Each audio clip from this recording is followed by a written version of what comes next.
Well, let's talk about that. You have 5 benefits to rejection. What could those possibly be, Sandy?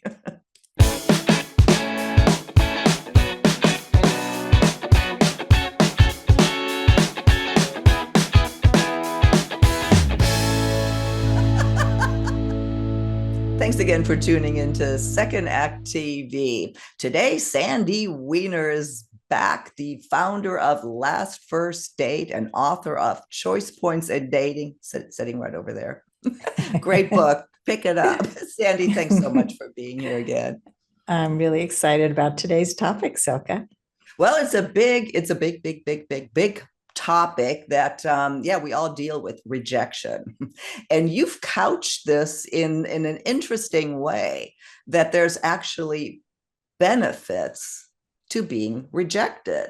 Uh, I don't know exactly what that would be because it's one of the hardest things we endure, I think. Let's discuss, why is rejection so hard? Well, it's a big topic. Why is rejection so hard? But I think it has so much to do with our primitive brain, where we don't even realize that when we feel rejected, cast out in some way, it takes us back to like caveman times where if we were taken out of the tribe, if we were cast out, we could actually die. We could get eaten by a lion. And so our brain still thinks that like we're going to die. We're feeling like we are not chosen. And it's so important for us to be included. And so, yes, we are social creatures. We want to be included. We want to be at choice. We want to be in control of our choices. And we don't always get that choice. And when somebody rejects us in any way, it feels really bad. But it's not Yeah. always rejection. And we can talk about that too. Yeah, I think that's the difference that we're going to get to.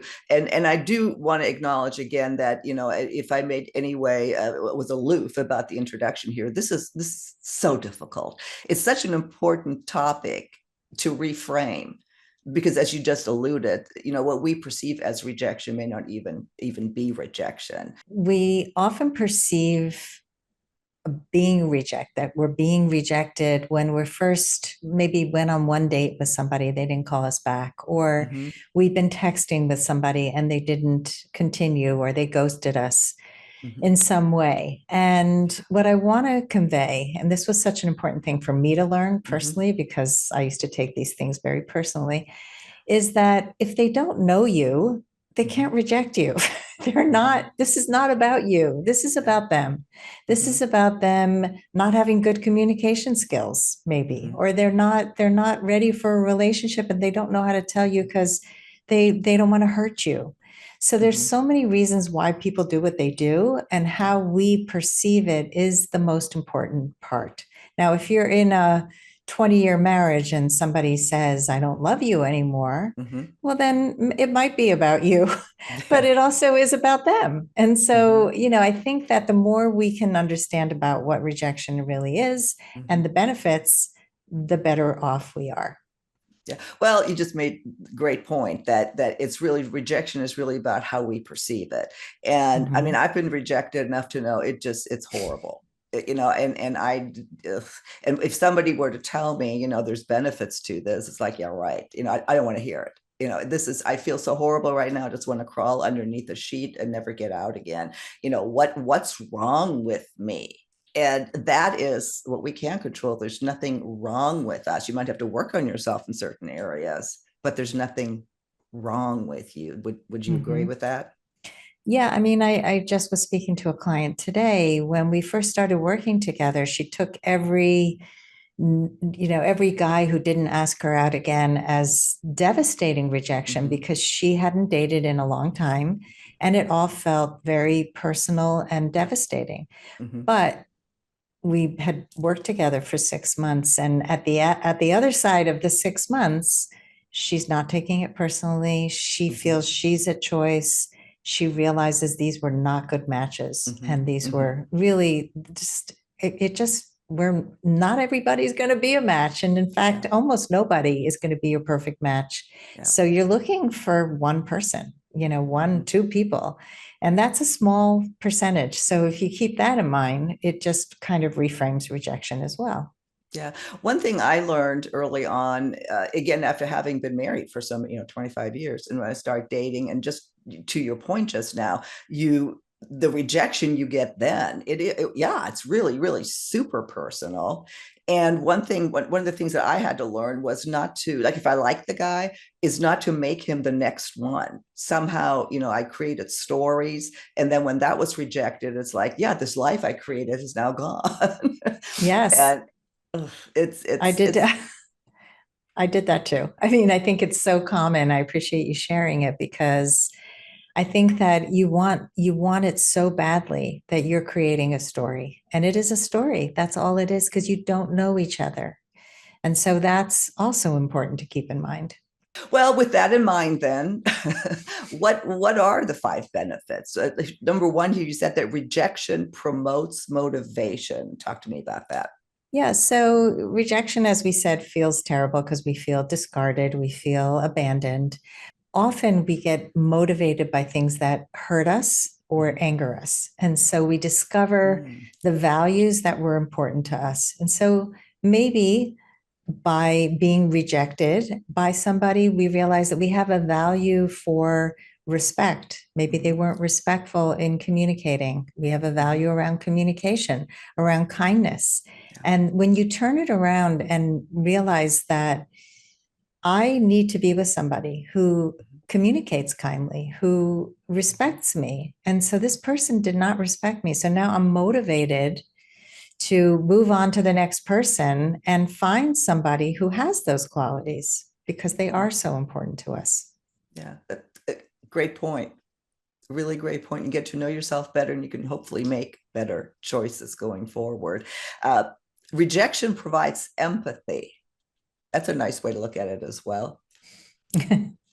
So when we feel rejected, we can gain more empathy for the people that we date. And Hmm. the way we do that is maybe because somebody wasn't so kind in communicating with us, maybe they ghosted us. We can be a Hmm. little better at not ghosting Yeah. people Yeah. and letting them know it's not a good match. I Right. think so many people would rather not have that conversation, but we can have more empathy and realize what it feels like to be on Hmm. the other end of that and Hmm. help us to do the right thing. Yeah. Well, it's like somebody that is thoughtless or does the ghosting, and you see this over and over again, arrogant perhaps, until they're hurt. They don't understand what it feels like. So it is a lesson, certainly. And yeah, it's a benefit. Rejection teaches patience. How so? We can get very impatient in dating. And like Mm-hmm. you said before, you would imagine each person was the one. It's so Mm-hmm. easy to do that. And so if we remember that dating is a marathon, not a sprint, it is the long game that we're Yeah. after. The more you're rejected or you reject other people, you become better at searching. You Mm-hmm. become your must have list and your deal breaker lists become more refined. You become more patient. You realize it's just the long game. So you can slow down and be more patient. So if somebody says, I'm sick and tired, yeah, I'm patient. I was patient. I'm sick and tired of this.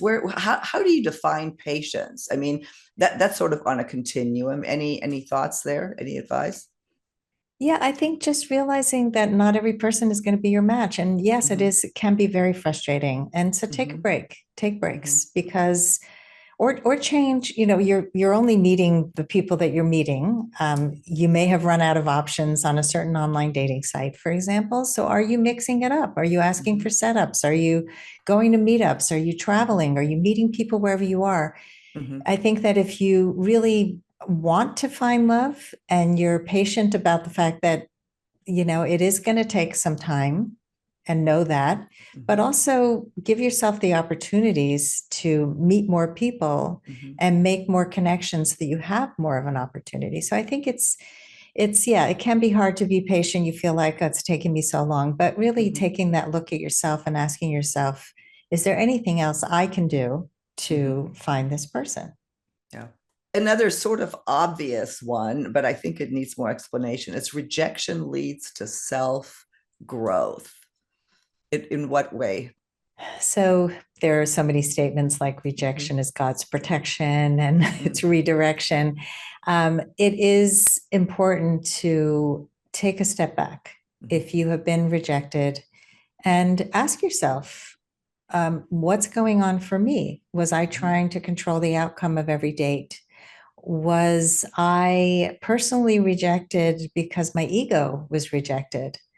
But what if I really looked at these dates as they were just not a good match? Mhm. That's a way to grow as a person. And so you also refine your dating skills. You go, oh, maybe I got too involved too quickly. Maybe my desire for a relationship had me just building something before there was anything there. And so the self-growth piece is I'm loving my life. I'm living a great life. I realize that not everybody is for me. I'm really holding out for the right person. And in the meantime, I'm going to keep learning from every date and just, let go of the ego. That's such an important part. And yeah, again, not everybody's a match. And if you're like me, where you tried to make it fit because you thought this would be, when I think back again on a couple of days, like 12 years ago, that I thought would work. I mean, it was just ludicrous that what I was willing to accept and do, oh, this sounds like fun. That was nothing that's fun to me. So if you find yourself in that at all, no, you're not alone. And yeah, it's not rejection, it's dodging a bullet. It really, really is. Finally, rejection opens the door for a better fit. Which is exactly what you just said. Yes. We don't realize it in the moment. We think we feel hurt that the person didn't choose us. But if we really look back, and let's say 10 years from now, you look back and you go, what was I thinking? Yeah. Because that person was totally not the right fit Right. for me. I just wanted to be chosen. Mm-hmm. So if Yeah. you are being redirected to a better choice eventually for yourself, it's not the end of the road. It is just a redirection to finding the right fit. And I mean, somebody just posted this in my Facebook group that she's now in a great relationship, and this guy that she thought was the one Mm-hmm. just got married. She just found out he got married, and she looks at him and she goes, how did I ever think that was the right one for me? I know. I know. Yeah, Yeah. exactly. You said something here. I don't know if didn't pick up on it earlier or you just said it for the first time, but that's so true that rejection is more of a redirection than anything else. I think even if you're in the throes of it, that could be helpful. Let's talk Yeah. just a little bit more about that. Yeah, we think there's only one path, right? I mean, Mm-hmm. this is my choice points in dating. It's all Yeah. about the choices we have. And Mm-hmm. so if we think that this was supposed to be, and I missed this one chance with this Mm-hmm. one person, Yes. then we're really stuck Mm-hmm. because this isn't the right person. For whatever Mm-hmm. reason, it wasn't the right choice. And Mm-hmm. so we get redirected in another place and Yeah. into another relationship, into another direction that will Mm-hmm. lead us eventually to somebody who is the right fit for you. Look at you. Mm-hmm. Like, if you ended up with some of those original dates, Mm. it's not just the wrong person, it's also who you were at the time. And Right. that's what I want people to remember, that when you first start dating, often after a divorce or difficult past, Mm-hmm. you're still in a place of growth. You're Yes. still changing and growing. And so if you meet somebody at that time, it's going to be a very different person than it'll Mm-hmm. be when you're in a better place. And so It's this client that I was talking about earlier, who was so butthurt by this guy who rejected her, who was totally not for her, she mm-hmm. took it so personally, but now she just met somebody who's great. And hopefully that will turn into a great relationship. But the reason she met him now Mm-hmm. is because she's showing up authentically, because she is not afraid to be herself and to speak up and to show more of the parts of her that she kept hidden back then. Mm-hmm.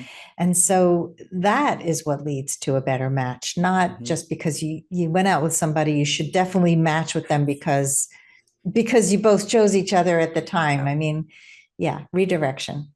Yeah, no, I love that. And people listening again, yes, these are benefits. You can redirect, reframe.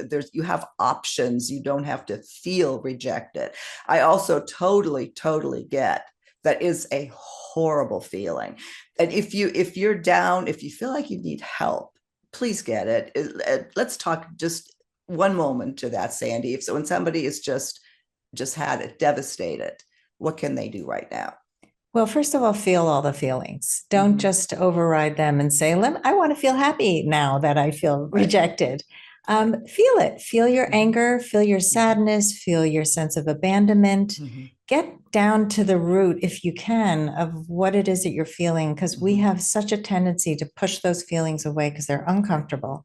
Right. Talk to a friend, tell them how pissed off you are. I remember when I got ghosted, for the only time I ever got ghosted, after talking to a guy for a couple of weeks, and how angry I was. But I sat on my couch and I felt all the feelings. And I said, I don't want to feel sorry for myself, but I do want to feel, because it felt really bad. I was like, I didn't do anything to deserve this. And I got out and I took a walk and I felt much better. But I have the skills because I've been doing this for years. So if you need to reach out to a therapist, to a friend, to me as a coach, I mean, I help people with this stuff every day. But it really is important not to go and try to numb yourself from the pain that you're feeling. Just feel it. Like, where is it in your body? Is it in your chest? Are you feeling it in your stomach? Go there. Don't run away from it. But if you spend like 90 seconds on that emotion, you're more likely to process it than if you push it away and just, go grab a bag of chips. Great. Again, great advice. And please heed that, because rejection, it doesn't need to shut you down. I know that's hard to hear if you're in the throes of it, but it's true. It's absolutely true. Well, Sandy, we're coming to the end again of this very important segment. Anything else you'd like to add? I think we've covered it pretty thoroughly. I just think I like that you are highlighting the fact that rejection hurts. But if you can reframe it and can see the benefits in it, you will be able to move on. Rejection should not shut you down and make you not want to date ever again, because then you'll miss out on some great opportunity that could just be right around the corner. Right, exactly. Well, Sandy, again, thank you for your time. As usual, we will link to all of your information. Please reach out to Sandy at lastfirstdate.com. We'll have all of her contact information in our show notes. And your book, pick up the book, Choice Points in Dating. It's almost a guide, like a how-to guide to carry you through some of the more difficult choices. Perhaps you do have a choice. So Sandy, thank you. And I look forward to talking with you again soon on Second Act TV.